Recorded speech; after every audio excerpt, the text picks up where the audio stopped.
हम सब अपने जीवन में आगे बढ़ना चाहते हैं, लाइक बड़ी नौकरी, अच्छा घर, नाम और पहचान। लेकिन इस भाग दौड़ में अक्सर हम उस प्यार को भूल जाते हैं जो हमें बिना किसी स्वार्थ के मिलता है। हमारे माँ बाप ही वो लोग हैं जो बिना शर्त हमारे साथ रहते हैं, हमारे लिए सब कुछ करते हैं और बस यही चाहते हैं कि हम खुश रहें।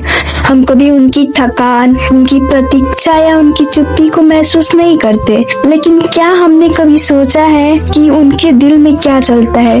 क्या हमने उन्हें समय दिया है, उनकी आंखों में झांक कर उनका हाल पूछा है? आज की कहानी हमें यही याद दिलाने आती है कि रिश्तों का असली अर्थ केवल साथ रहना नहीं बल्कि साथ देना है।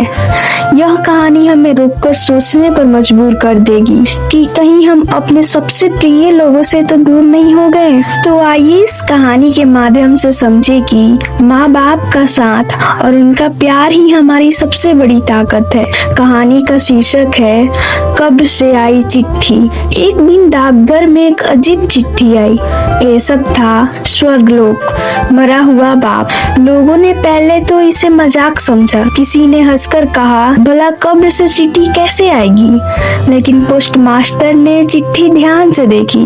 नाम और पता तो अजीब था, फिर भी उसने धीरे धीरे लिफाफा खोला और पढ़ना शुरू किया। चिट्ठी में लिखा था, प्रिय बेटे, जब मैं जिंदा था तब तो तू व्यस्त रहता था, कभी मोबाइल में, कभी मीटिंग में तो कभी अपनी दुनिया में। मैंने तुझे कभी तंग नहीं किया, बस दरवाजे के पीछे बैठकर तेरा इंतजार करता रहा। याद है वो दिन जब तू कहकर गया था, पापा अभी टाइम नहीं है? उस दिन के बाद मैंने वक्त देखना ही छोड़ दिया। अब मैं इस दुनिया में नहीं हूँ, लेकिन तुझे एक आखिरी खत भेजना चाहता हूँ। मुझे पता है तू बड़ा आदमी बन गया होगा, तेरे पास गाड़ी है, बंगला है, स्टेटस है, सब कुछ है। लेकिन क्या मैं पूछ सकता हूँ बेटे, तू अभी भी बड़ा इंसान बना क्या? तूने मेरा नंबर तक डिलीट कर दिया, लेकिन मेरी अंगुलियों ने आज भी उसी पुराने फोन में तेरा नंबर आखिरी बार दबाया था। स्क्रीन पे लिखा था बेटा कॉलिंग। अब वहाँ कोई जवाब नहीं आया। शायद वहाँ भी नेटवर्क नहीं था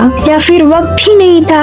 अगर ये खत तुझ तक पहुँचे तो बस इतना कर देना, माँ के पास बैठ जाना, उसका हाथ थामना और उसे यह यकीन दिलाना कि तू अब उसके साथ है। यही मेरी आखिरी इच्छा है। चिट्ठी पढ़ते पढ़ते पोस्ट मास्टर की आवाज कांप गई। कमरे में सन्नाटा छा गया। लोग चुप होकर एक दूसरे की तरफ देखने लगे। किसी की आंखों में आंसू थे तो किसी का चेहरा नीचे झुका हुआ था। कुछ सेकंड रुककर पोस्ट मास्टर ने गंभीर स्वर में कहा, इस दुनिया में हर चीज दोबारा मिल सकती है, पर माँ बाप दोबारा नहीं आते, ना स्वर्ग से ना चिट्ठियों में। इस कहानी से हमें यह समझना चाहिए कि माँ बाप का प्यार किसी भी दौलत से बड़ा होता है। वे कभी किसी चीज की शिकायत नहीं करते, बस चुपचाप हमारे लिए अपना समय, अपना प्यार और अपनी ताकत, यहाँ तक कि सब कुछ समर्पित कर देते हैं। लेकिन हम अक्सर अपनी दुनिया में उलझकर उन्हें नजरअंदाज कर देते हैं, कभी मोबाइल में, कभी अपने कार्य में तो कभी दोस्तों में। हमें यह याद रखना चाहिए कि उनके पास शब्दों से ज्यादा हमारी मौजूदगी की जरूरत होती है। हमें रोज उनके पास बैठकर उनकी बातें सुननी चाहिए, उनका हाल पूछना चाहिए, उनके हाथ थामकर यह एहसास दिलाना चाहिए कि हम उनके साथ हैं और हम भी उन्हें प्यार करते हैं। उनकी आंखों में वह चमक लौटानी है जो सिर्फ प्यार से आती है। अगर हम समय रहते उनके साथ नहीं बैठेंगे तो बाद में पछतावा ही मिलेगा, क्योंकि माँ बाप दोबारा नहीं मिलते। इसलिए हमें आज से ही यह तय करना चाहिए कि हम अपने माँ बाप का साथ देंगे,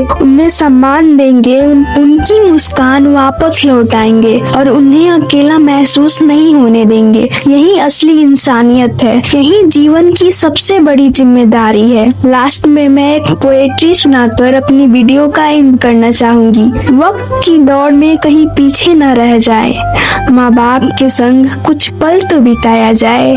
उनकी आंखों में जो थकान छुपी रहती है, प्यार से हाथ पकड़कर मुस्कुराया जाए। जो बिना कहे हर दर्द समझ लेते हैं, आज उनके दिल की आवाज सुनी जाए। रोटी में वो स्वाद नहीं जो उनके साथ हो, रोटी में भी वो स्वाद नहीं जो उनके साथ हो। बैठकर संग उनके दो निवाला तो खाया जाए। दुआओं की छाँव में ही राहें आसान है, चलो उनकी खुशी में खुद को रचाया जाए। हर दिन की भाग दौड़ में क्या रखा है यारो, हर दिन की भाग दौड़ में क्या रखा है यारो। कुछ लम्हे उन्हें देकर खुद को सजाया जाए, कुछ लम्हे उन्हें देकर खुद को सजाया जाए। धन्यवाद। अगर ये वीडियो आपको पसंद आई हो तो प्लीज लाइक, सब्सक्राइब और शेयर कीजिए। Thanks for watching. फिर मिलते हैं अगली वीडियो के साथ, तब तक के लिए टेक केयर, बाय।